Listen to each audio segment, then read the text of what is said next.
There are moments in history that don't fit. Moments when something appears that should not exist. Not yet. Not by the logic of how knowledge grows through centuries of human effort.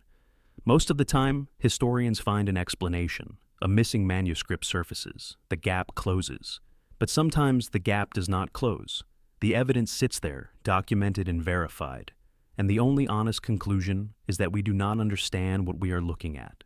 In 1275, a map appeared in the Mediterranean world. A nautical chart of the Mediterranean and Black Sea, rendered on parchment with extraordinary care. It showed coastlines, harbors, the angular geometry of sea lanes sailors had navigated for centuries. And it was so accurate, so precisely, measurably, statistically accurate, that modern analysis confirms it matches the cartographic standards of the 19th century. Not the 13th century, the 19th, a gap of 600 years. And here is what no one has ever explained. There was no rough draft, no developmental period, no gradual improvement you can trace. It simply appeared, fully formed, perfect, as if someone with complete knowledge of the Mediterranean coastline had transferred that knowledge onto parchment all at once. The way a photograph emerges, complete or not at all. This video is about that map, about what the scholars who have spent careers studying it have concluded, and about the question at the center of all of it.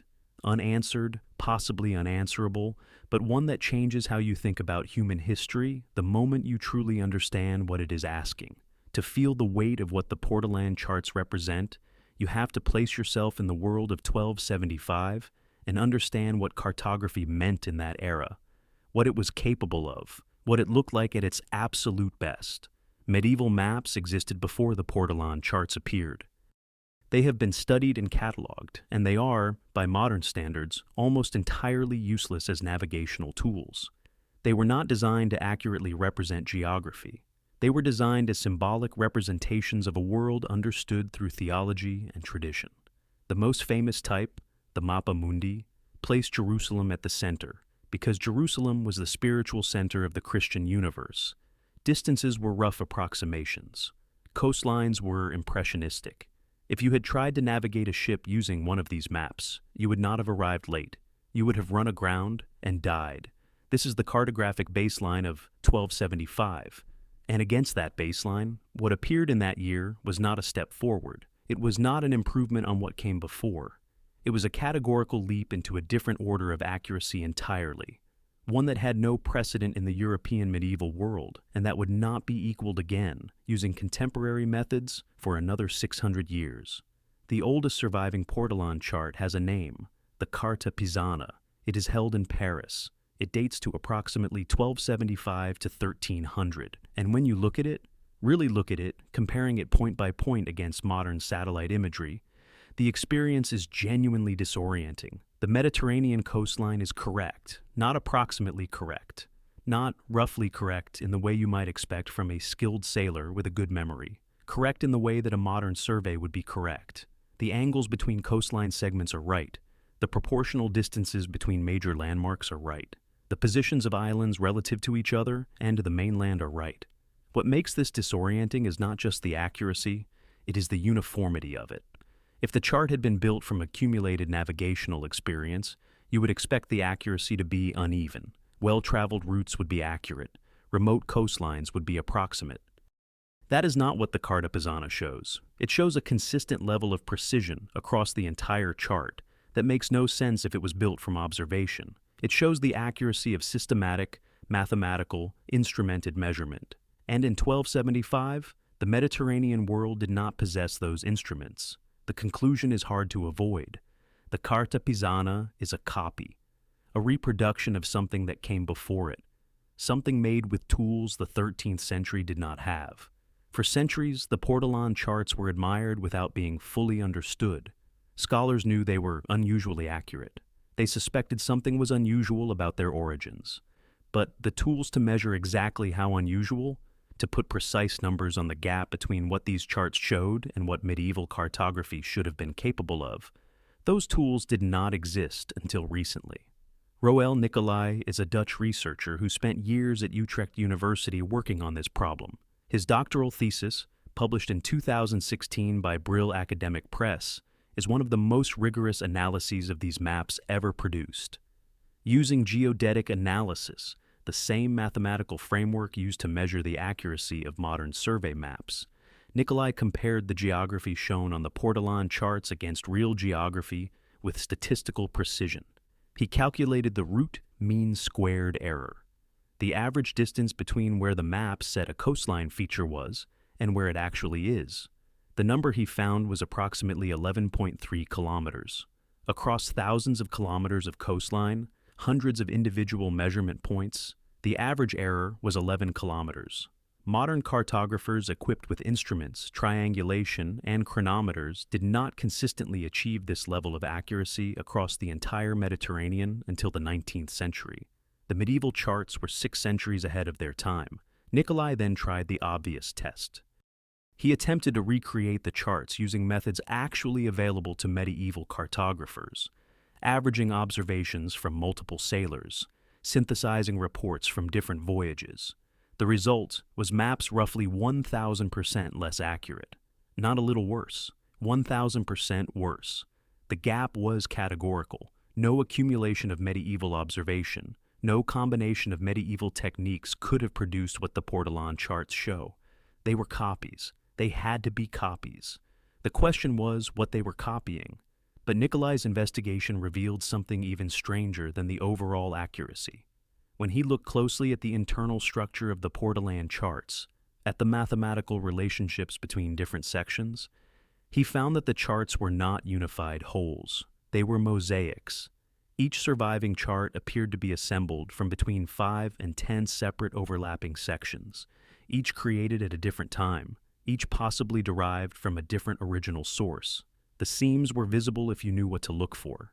Slight inconsistencies, subtle shifts in accuracy that marked the boundary between one source section and another. This explains something that had long puzzled researchers: why the accuracy of the charts was not uniform. Short-range accuracy, the precision of coastline features within a 20-kilometer range, was consistently poor, but long-range accuracy, the overall geometry of the Mediterranean across hundreds of kilometers, was consistently excellent, approaching 19th century standards. This pattern is exactly what you would expect from copying. When you copy a map, you reproduce the large-scale geometry faithfully because it is encoded in the original, but you cannot reproduce small-scale local detail without being on the ground, without walking the coastline yourself. The long-range accuracy was inherited from the ancient source. The short-range imprecision was the fingerprint of medieval copying. These were not just copies, they were copies of copies, assembled from fragments by medieval cartographers working with source material whose mathematical basis was beyond their knowledge. In 1987, a researcher named Scott Loomer conducted an analysis that proved to be one of the most unsettling moments in cartographic scholarship. He took 26 surviving Portolan charts and tested each against 9 different mathematical map projections, the systems that represent the curved Earth on a flat surface. Every projection has a characteristic mathematical signature. Loomer's question was simple: which projection matched the geometry encoded in the Portolan charts? The answer was unambiguous across all 26 charts: the Mercator projection. Every single one. The Mercator projection is the one you almost certainly learned in school, where Greenland looks the same size as Africa. It was developed by Gerardus Mercator and published in 1569. The Portolan charts predate that publication by nearly 300 years. 3 centuries before the Mercator projection was invented, the source maps that the Portolan charts were copied from already used it. This is not explainable by coincidence or unusually skilled medieval observation. The Mercator projection is a specific, sophisticated mathematical construction requiring deep understanding of spherical geometry, how latitude affects distortion, how to make compass bearings appear as straight lines on a flat map. Someone built the original source maps using this framework, and that someone lived in an era before Gerardus Mercator was born, before his grandfather was born, before the intellectual tradition that produced Mercator had begun to form. The source of the Portolan charts understood mathematics that European scholarship would not rediscover for 3 centuries. There is one more line of evidence. one that removes this from abstract mathematics and plants it in the physical, undeniable world. Among the specific geographic details shown on the Portolan Charts, named harbors, identified trade ports, specific anchorages along Mediterranean coastlines. Some of them had ceased to function as harbors centuries before 1275. They had silted up. Accumulated sediment had blocked their entrances, rendering them inaccessible to ships long before any medieval cartographer could have visited them. A map maker in 1275, working from contemporary observation, would have had no reason to include these ports. They served no navigational purpose. A sailor consulting the chart could not have docked there, and yet there they are, named, precisely located, charted with the same precision as every other feature. The only explanation is the source. Whoever created the original maps did so when those ports were still functional, when ships docked there, when merchants traded through them, when those harbors still mattered. Historians and archaeologists have traced the silting histories of specific Mediterranean harbors. Some became inaccessible in late antiquity, some earlier still. The original source maps were made when those harbors were open. That pushes the date of the originals not just decades, but potentially deep into antiquity. Perhaps 1,000 years before the charts that copied them appeared. Where does a medieval cartographer in 13th century Italy get access to ancient maps of extraordinary mathematical sophistication? The most credible answer points east, to Constantinople, to the Byzantine Empire. The Byzantines were not a separate civilization from classical antiquity. They were classical antiquity, continued. They were the eastern half of the Roman Empire, which never fell the way the western half fell, which maintained its libraries and accumulated knowledge through the centuries when Western Europe descended into fragmentation and loss. Byzantine libraries contained geographic texts, mathematical treatises, and cartographic traditions tracing their lineage back through Roman scholarship to the Greek world, to Ptolemy, to Eratosthenes, to the accumulated geographic knowledge of the Hellenistic period. And Italian merchants, Venetians, Genoese, Pisans, were deeply embedded in the Byzantine commercial world. Venice had trading colonies in Byzantine territory for generations. Genoa had negotiated special commercial privileges in Constantinople itself. The flow of goods, manuscripts, and knowledge between Constantinople and the Italian city-states was continuous. It is entirely plausible, the most historically coherent explanation available, that the Portolan Charts represent the arrival in Western Europe of cartographic knowledge preserved in Byzantine libraries, maps copied from Roman originals, Roman maps copied from Greek originals, Greek maps possibly copied from something older still, a chain of transmission stretching back through centuries, each link preserving the mathematical essence of the original while losing small-scale local detail until what arrived in 1275 in Italian port cities was an artifact of ancient knowledge that the medieval world could use but could not understand and could not replicate. Here is where the story arrives at its honest end. Not a resolution, but an accounting. The Portolan Charts are documented historical artifacts. They exist. You can see high-resolution images of them online right now. You can trace the coastlines and compare them to modern maps. You can verify the accuracy yourself. You can see the evidence of the mosaic assembly at the seams where sections join. These are not contested facts. The accuracy is real. The Mercator projection match is real. The silted ports are real. The mosaic structure is real. Nicolai's analysis is published, peer-reviewed, and has not been meaningfully refuted. What remains unresolved is the explanation. The Byzantine hypothesis is coherent, but it cannot be proven. The source maps, the originals from which the Portolan Charts were copied, do not survive. Whatever was in Byzantine libraries before Constantinople fell in 1453 is largely lost. We have the echoes. We have the fingerprints of an original we cannot see. We have maps that encode mathematical knowledge 3 centuries ahead of its supposed invention, that show geographic accuracy 6 centuries ahead of its supposed achievement. That name ports unusable before the medieval period began. And we have no fully satisfying account of how any of this is possible. Nicolai's conclusion, after years of analysis, was precise. The accumulated evidence eliminates the possibility that the Portolan Charts are original products of medieval cartographic culture. They are copies. They preserve knowledge from older sources. The nature of those sources remains, in his words, scientifically unresolved. That is the condition we are in, not ignorant. Genuinely, documentably uncertain in a way that honest scholarship requires us to acknowledge. There is a temptation, when confronted with a mystery this deep, to reach for dramatic explanations. Lost civilizations, secret knowledge, ancient technologies erased by catastrophe. These are seductive because they are complete. They fill the gap and give the mystery an ending. But the honest position, the one the evidence actually supports, is more unsettling than any dramatic explanation, because it refuses to close. The Portolan Charts tell us that human knowledge does not always accumulate in a straight line. They tell us that civilizations can develop mathematical and geographic sophistication far beyond what their immediate historical context suggests, and that this sophistication can be preserved in artifacts that outlast the civilization itself by centuries. They tell us that the history of human understanding is more discontinuous, more interrupted, more dependent on the survival of physical objects than we generally acknowledge. The maps are still there. The Carta Pisana in Paris, the Dulcer chart, the Catalan atlas.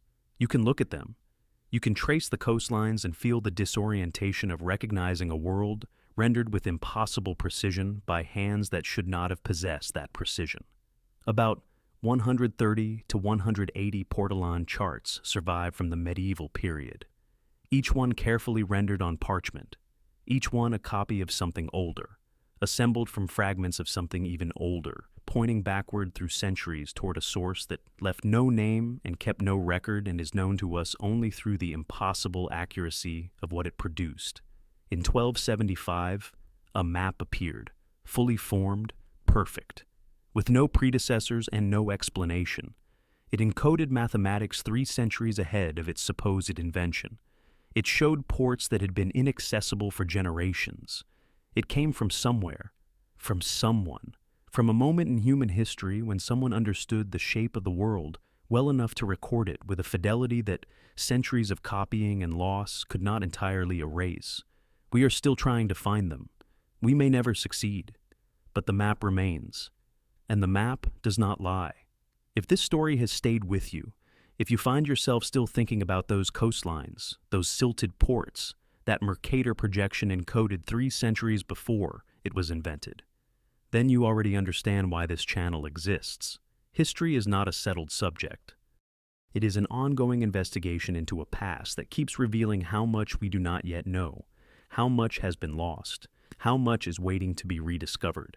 Every week on this channel, we go deep into the stories that the textbook skipped, the documented mysteries, the peer-reviewed puzzles, the evidence that sits in museum archives quietly demanding explanations that have not yet arrived. The Portolan charts are one story. There are hundreds more. Subscribe now so you don't miss them. Hit the bell. Share this video with someone who thinks they know how history works. Because the honest truth is that none of us know as much as we think we do, and that is exactly what makes it worth. Disclaimer. This video has been created solely for educational and informational purposes, educational and documentary. The content is based on an analysis of historical hypotheses and private research, in particular the works of R. Nicolai, which may differ from generally accepted scientific data. We do not claim that the theories presented are definitively true and encourage open scientific discussion. All materials are used under fair use for critical analysis and commentary. The author does not condone misinformation and recommends that viewers consult peer-reviewed scientific publications to obtain a complete picture.